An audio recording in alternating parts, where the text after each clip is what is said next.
आपचे राज्यसभेचे खासदार राघव चड्डा यांना त्यांच्याच पक्षातून बोलण्यावर बंदी घालण्यात आलेली आहे. आता तुम्ही म्हणाल हे कसं काय शक्य आहे? तुम्हाला माहित असेल की आपचे जे राज्यसभेचे खासदार आहेत राघव चड्डा, ज्यावेळेस अरविंद केजरीवाल यांना अटक झाली त्यावेळेस ते काही बोलले नाहीत असं त्यांच्या आतल्या सूत्रांकडून सांगण्यात येतंय.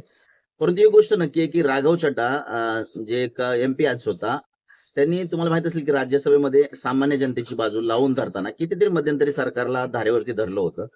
मग ते रिचार्जच्या बाबतीत असू द्या किंवा आपल्या एअरपोर्टवरती जो समोसा असेल, जे काही खाद्यपदार्थ असतात, ते त्यांच्या किमती कमी करण्यामध्ये त्यांचं महत्त्वपूर्ण योगदान मानलं जातं. कारण त्यांनी हा महत्त्वाचा मुद्दा संसदेमध्ये उपस्थित केला आणि त्याच्यानंतर जे काही घडले ते तुम्हा आम्हा सर्वांच्या समोर आहे. परंतु अशा प्रकारे जर बोलणाऱ्या खासदाराचं जर त्यांच्याच पक्षाकडून जर गळचेपी केली जात असेल, तर मग बोलायचं काय? कारण राघव चड्डा आता यांच्या बोलण्यावरती अ, त्यांच्या पक्षाने संसदेमध्ये असं देखील सांगितलंय, की निर्बंध आणलेले आहेत. त्यांना बोलण्यास मनाई करण्यात आलेली आहे.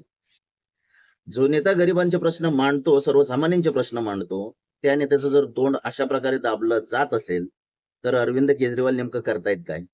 ज्या भाजपला प्रश्न विचारण्यासाठी चांगल्या चांगल्यांना घाम फुटतो आणि चांगल्या चांगल्याला घाम फोडणारा नेता म्हणजे राघव चड्डा आणि त्याचं तोंड दाबण्याचं काम एक प्रकारे आम आदमी पक्षाने केलंय.